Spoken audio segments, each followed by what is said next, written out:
देश भर में चल रहे एसएससी विवाद से आप सब वाकिफ है। बीते दिन की खबर भी अगर शायद आपने हमारी देखी होगी तो उसमें हमने आपसे कहा था कि एलएलबी में डिग्री चाहिए तो नाला सुपारा आ जाइए। ये सब देखते हुए देश का और देश के युवाओं का भविष्य खत्म होता नजर आ रहा है। नमस्कार, मैं भावना राठौड़ और आप देख रहे हैं खबरों का खुलासा। बीते दिन हमने खबर में आपको बताया था कि किस तरीके से नाला सुपारा के केपी कॉलेज यानी कि कल्याणी पाटिल लॉ कॉलेज में डिग्री या पहचान और पैसे के बलबूते पर बांटी जा रही है। नाला सुपारा वसई विरार से एक और विषय सामने आया है जहां पर किसी भी फील्ड में आपको किसी भी ईयर की पासिंग या फिर ग्रेजुएशन सर्टिफिकेट चाहिए तो आप जेब में पैसे लेकर नाला सुपारा वसई विरार आ जाइए। आखिरकार हमारा आरोप लगाने का ये पूरा विषय क्या है, हम जानेंगे। सनी से क्या कहेंगे। सनी, क्या है पूरा विषय? मेरा नाम सनी रावल है। मैं पिछले 2 साल से ना ये एजुकेशन फेक मार्कशीट रैकेट पे काम कर रहा हूँ और इसके 24/11/2023 को मैंने पहली तकरार वाल्यू पुलिस स्टेशन में दी थी कि अनुपमा मंडल और शशि रंजन अलगू सुंदरम ये एजेंट है जो बैकडेटेड मार्कशीट बना के भी देते हैं और इसकी तकरार मैंने वाल्यू पुलिस स्टेशन में दी थी। तो तब वहाँ के आयो है जो मिस्टर संदेश राणे हैं, इन्होंने अपने एक दोस्त सुनील पवार को मेरे को इंट्रोड्यूस कराया था कि एक अपन ट्रैप रचते, इस पर बोगस कस्टमर ऐसे बनाते हैं। फिर बाद में अनुपमा मंडल से मैंने कांटेक्ट किया और उनको बोला कि आप एक है उनको बैकडेटेड मार्कशीट बनाना है। तो उनका दोनों का संवाद हुआ और उसमें 65,000 में नक्की हुआ। 13, 14, 15 बीकॉम ऑफ नीलम यूनिवर्सिटी का। फिर पैसे दिए जाते हैं और सेकेंड वीक ऑफ मई 2024 को ये मार्कशीट डिलीवर होती है। तो उसके बाद इस पर बहुत फॉलोअप लिए, तब तक इस पर ऑफेंस रजिस्टर नहीं हो रहा था क्योंकि अब तो मार्कशीट आ गई तो उस पर केस होना चाहिए था। तो 5 महीने बाद मतलब मैं 15/10/2024 को भी DCP Zone 2 को तकरार देता हूँ कि अपने को ATC को वाल्यू पुलिस स्टेशन को यश मिला है तो आप फिर भी इस पर ऑफेंस रजिस्टर्ड क्यों नहीं किया जा रहा है। तो 17/10/2024 को DCP Zone 2 के उनके सहायता की वजह से कि ऑफेंस रजिस्टर्ड होता है, FIR रजिस्टर्ड होता है। उसके बाद भी मुझे FIR कॉपी नहीं दी जाती है। तो 30/10 को मैं फिर से DCP को पत्र लिखता हूँ कि ATC द्वारा मुझे ये नहीं दिया जा रहा है, FIR की कॉपी नहीं दी जा रही है। बाद में मुझे समझ में आता है कि आयो ने क्या किया, मैं मुख्य कंप्लेनेंट हूँ। मैं इसके बाद अभी तक 7 कंप्लेंट दे चुका हूँ, बहुत से हजारों फॉलोअप्स ले चुका हूँ। तो मुझे ही कंप्लेनेंट से बाहर कर दिया गया और एक अल्टर स्टेटमेंट बनाया गया। सुनील पवार नामक व्यक्ति जो एक बोगस कस्टमर था उसके साथ फंसौनुक हुआ है, उसने एक फेक मार्कशीट बनाया, उसके साथ फंसौनुक हुआ है। ऐसा करके ऑफेंस रजिस्टर्ड किया गया। मतलब ये केस से मुझे पूरा बाहर किया गया। सिर्फ उतना ही FIR में मेरा उल्लेख है कि सनी का रेफरेंस दिया गया है, बस उतना ही उल्लेख है। फिर उसके बाद मतलब FIR होने को पहले मेरे एलिगेशन ये है कि FIR होने को 5 महीने लगे, फिर FIR होने के बाद 9 महीने लगते हैं रेड कंडक्ट होने को। तो 5 और ये 9, 14 महीने का डिले प्रोसेस ये हुआ क्यों? बायस एक्शन इसमें ऐसा लिया गया कि जो 3 महिला आरोपी थे, जो एजेंट थे, पहले अनुपमा मंडल को अटक किया गया, फिर उसके बाद संगीता जैन, फिर श्रद्धा आरेकर। तो उस वक्त मैं खुद आई विटनेस हूँ कि मीरा रोड कल्याणी इंस्टीट्यूट जहां से ये मार्कशीट डिलीवर होकर आई थी, जहां पे ये पूरा चलता है मीरा रोड में, तो वहां पे उसके ओनर दीप भल्ला वो खुद एक मौजूद थे। बट दीप भल्ला को अरेस्ट नहीं किया गया और उस वक्त FIR में भी उनका नाम मेंशन नहीं किया गया था। तो मेरा एक सवाल उनसे उठा कि इनको आप क्यों नहीं आरोपी कर रहे हो, उनके लड़के को क्यों नहीं करे। और उनके लड़के को, और उस वक्त के मेरे सूत्रों के द्वारा कि एक एडवोकेट भी उनका फ्रेंड वही था और जो ये बोल रहा है कि रवि भल्ला जो मास्टरमाइंड है, जो कल्याणी इंस्टीट्यूट चला रहा है, उसे ABA लेके आने दो। सनी, ये हो गया पूरा विषय जो जिस तरीके से आपने इस पर काम किया, इसे उजागर किया। सबसे पहले तो इसका मास्टरमाइंड और जिस व्यक्ति के बारे में आप बात कर रहे हैं उसके बारे में थोड़ी स्पष्टता से बताइए कि वो है कौन। देखो, ये उसके डैड के नाम दीप भल्ला करके जो 70 इयर्स के, उनके नाम पे इंस्टीट्यूट पूरा रजिस्टर्ड किया है। मतलब इंस्टीट्यूट का नाम क्या है? कल्याणी इंस्टीट्यूट करके है। उनके नाम पे पूरा रजिस्टर्ड है। बट चलाने वाला, ऑपरेट करने वाला तो रवि भल्ला ही है। मतलब ये रैकेट सिर्फ प्रिंटिंग तक नहीं है, वहां पे प्रिंटिंग नहीं होती, इसमें यूनिवर्सिटीज भी इन्वॉल्वमेंट है। क्योंकि अगर आप एक मार्कशीट पे LLB बना के दे रहे हैं, PhD दे रहे हैं, डॉक्टर की दे रहे हैं, फिर आप फॉरेन जा रहे हो, कनाडा जा रहे हो, ऑस्ट्रेलिया जा रहे हो, गवर्नमेंट जॉब तक लग सकते हो, तो ये प्रिंटेड कॉपी पे आप नहीं लग सकते हो। इसके अंदर कहीं ना कहीं यूनिवर्सिटी भी इन्वॉल्वमेंट है। क्यों? क्योंकि आपको फॉरेन जाना है अगर, तो उसके लगती है ट्रांसक्रिप्ट, और जो ट्रांसक्रिप्ट वो रहती है वो डायरेक्ट यूनिवर्सिटी एम्बेसी को या फिर किधर जा रही पढ़ाई करने के लिए, जहां पे फॉरेन जा रहे हैं, तो वहां पे डायरेक्ट सील्ड एनवलप से भेजते हैं। तो कहीं ना कहीं अगर मैंने इसके बारे में तकरार दी भी है 23/7/2025 और 22/7/2025 को ACP office of value police station को फिर से तकरार देता हूं कि और 3 जो आरोपी है उनकी वार्ड करो, क्योंकि इन्होंने खुद ने भी यूज किया और फॉरेन भी गए।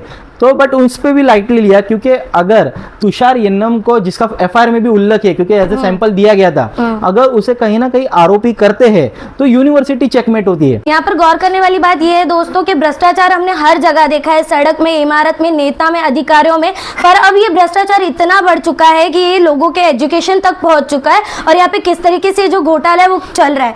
मैं यहाँ पे आपसे पूछना चाहूंगी कि आपने जो विषय उजागर किया यहाँ पे ये साफ तौर पर नजर आ रहा है, पर आपको इसके बारे में किस तरीके से पता चला था? देखो, एक शशि रंजन अलगू सुंदरम के साथ मेरा एक साथ एक फ्रॉड घटना हुई थी। हाँ। जिसपे गुना दाखिल आचोले पुलिस स्टेशन में है। फिर मुझे पता चला है उसके द्वारा उसने बोला था कि हम लोग फेक मार्कशीट भी बनाते, तब उसकी तकरार पहले मैंने आचोले पुलिस स्टेशन को भी दी थी उस वक्त। हाँ। फिर उस वक्त ना काम करते हुए फिर वाली पुलिस स्टेशन को तकरार की, फिर वहां से ये स्कैम उजागर होने लगा। मतलब तकरार मैंने 2023 को दी थी। अच्छा। तो इसके बाद मैंने बहुत फॉलोअप लिया गया, बहुत गया, बट क्या हुआ, ये केस एट दी एंड मतलब इस पे इतना फॉलोअप लिया कि मैंने रजिस्टर्ड भी हुआ, कार्रवाई होने को भी 9 महीने लगे, बट उसके बाद तक मतलब जब एफआईआर हुई उसके 9 महीने बाद मुझे साइन करने बोला जाता है मेरे स्टेटमेंट में, जो मेरा स्टेटमेंट पूरा अल्टर्ड है। मतलब इसमें ऐसा दिखाया गया है कि मेन मुख्य तकरार था, मेरे वजह से स्कैम एक्सपोज हुआ, मुझे हटा के जो आयोग का फ्रेंड है सुनील पवार, उसके साथ धोखाधड़ी हुआ और उसको ही एक एज ए फ्रेंड कर दिया। एफआईआर में फेरबदल किया हाँ, गया साफ तौर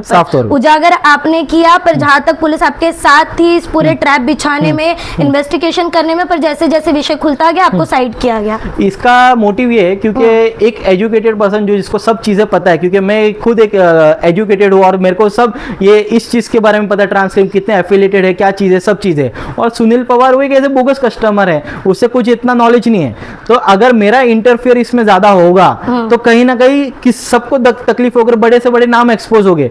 तो ये एक दौरान है और मैं कोर्ट में भी ऐसे इंटरमीडिएट ना खड़ा हो सकूं, ये भी एक उद्देश्य है इसके पीछे। और पहली बार 14 महीना भी डिले प्रोसेस को हुआ और मुझे एफआईआर तक की कॉपी भी नहीं दी गई थी। फिर उसके बाद कोर्ट में जब ये मामला गया तब मुझे दिया गया और एफआईआर के होने के बाद मेरे को स्टेटमेंट में साइन करने बोलते, जो मैंने साइन करने से डिनाई किया था क्योंकि वो स्टेटमेंट मेरा था ही नहीं, पूरा अल्टर्ड किया गया था। एफआईआर में फेरबदल हो गई, आपने अपने स्टेटमेंट पे साइन नहीं किया, इसके बाद में पुलिस के रिएक्शंस क्या थे? पुलिस ने आयो बोलता है तू तो स्वतःचा स्टेटमेंट तू बनवून आण, तू कोण मला सांगणारा, मी याचा इन्वेस्टिगेशन ये ऑफिसर। किसने कहा आपसे? ये आयो मिस्टर संदेश राणे ने बोला था। मैं बहुत बार गया, मैं पीआई के पास गया, इसकी तकरार मैं एडिशनल सीपी को भी देता हूँ ये पूरा मैटर के बारे में कि ये मैटर बहुत बड़ा है, इसे कहीं ना कहीं छोटा किया जा रहा है। और आयो ने भी बायस कार्रवाई की है, इसमें इतना कुछ दिखाया गया, इसमें लेटर हेड्स मिले थे रेड के वक्त, स्टैम्प पेपर, स्टैम्प, ये सब चीजें जो ऑन रिकॉर्ड नहीं ली गई है, जो उसके फेवरेटिज्म है, तो वो तक ये कहीं ना कहीं ये है। बट वो एडिशनल सीपी सर ने वो वाली पॉलिटिशियन में ही भेजा गया, तो फिर मुझे कहीं ना कहीं ये आयोग की बायस कार्रवाई की वजह से मैं सब जगह से आउट हो चुका हूँ। और कहीं ना कहीं मैंने, अगर ये मेरा मोटिव है इसे उजागर करना, क्योंकि हम खुद एक युवा है, अगर कोई 3 साल की डिग्री 3 महीने में आके जॉब पे लग जा रहा है तो कहाँ से सिर्फ अपने भारत के बच्चे सिर्फ पन्ने पे लिटरेट हो रहे हैं, हकीकत में तो इंडिया और पीछे जा रहा है इलिटरेसी के मामले में। तो कहीं ना कहीं इसे रोक लगानी चाहिए। और जैसे कि आप देख रहे हो कि आपको एलएलबी की डिग्री भी मिल जा रही है और ये पर्सन की डिग्री जो कनाडा गया है, मतलब इसमें यूनिवर्सिटी भी कहीं ना कहीं सहभाग है। ये मतलब यहाँ पे गौर करने वाली बात यह है कि अगर आपके जेब में पैसा है तो आप ग्रेजुएट कहलाओगे, आपको किसी भी ईयर की पासिंग मिल जाएगी, किसी भी यूनिवर्सिटी से मिल जाएगी, गवर्नमेंट जॉब मिल जाएगी, बाहर देश जाकर आप कोई भी काम कर सकते हो। यहाँ पर फिलहाल जो कार्रवाई है वो कहाँ तक पहुंची है, क्या हो रहा है इस पूरे केस में? देखो, अभी तक इसमें ना 6 आरोपी पकड़े, एक संगीता जैन, श्रद्धा आरेकर, अनुपमा मंडल, दीप बल्ला और एक जिगर करके है जो बोरीवली का, वो भी एक एजेंट ही है। और एक हरियाणा गए थे, ये वहां से भी एक एजेंट को लेके आए। इन सबको एमसीआर हो गया है 30 तारीख को ही।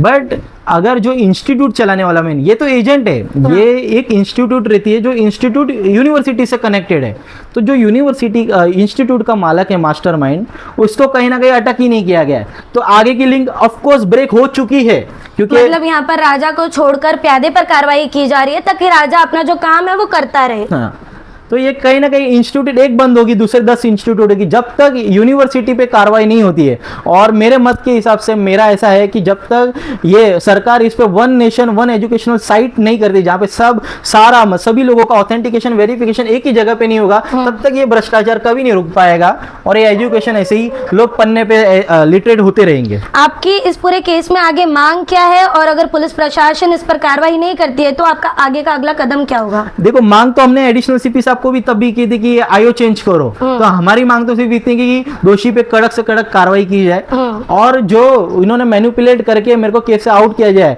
क्योंकि केस का स्टडी 2 साल तक जितने भी एविडेंसेस है, मेरे को प्रूफ्स लाने हैं, स्टूडेंट्स के डेटा, ये जो सब कुछ मेरे पास जितना कलेक्ट करना था मैंने सब करके दिया है। तो इस केस का पूरा मेरे पास ग्राउंड की खबर है, तो मुझे कहीं ना कहीं इसमें इन्वॉल्व किया जाए, हटाने की कोशिश करी जाए तो वो ना हो और इस पर बायस कार्रवाई सभी पे। मेरा मानना है कि यूनिवर्सिटी को इसमें आरोपी करना चाहिए। अगर फिर भी आपको साइड कट करते हैं और कार्रवाई नहीं करते तो आप क्या करेंगे इस पर विषय ये पर? जरूर रहेगा, इस पे ये लड़ाई जरूर रहेगी। अभी तो ये शुरुआत हुई है, प्रेस के माध्यम से, जनता के माध्यम से, सोशल मीडिया के माध्यम से मेरे पास जितने इंफॉर्मेशन है, आगे आने वाले प्रूफ है, जिससे जाहिर होता है कि यूनिवर्सिटी तक इन्वॉल्वमेंट है, एजुकेशन माफिया से बहुत से बड़े बड़े नाम से जो इसको सपोर्ट किया जा रहा है, सिस्टम चल रहा है।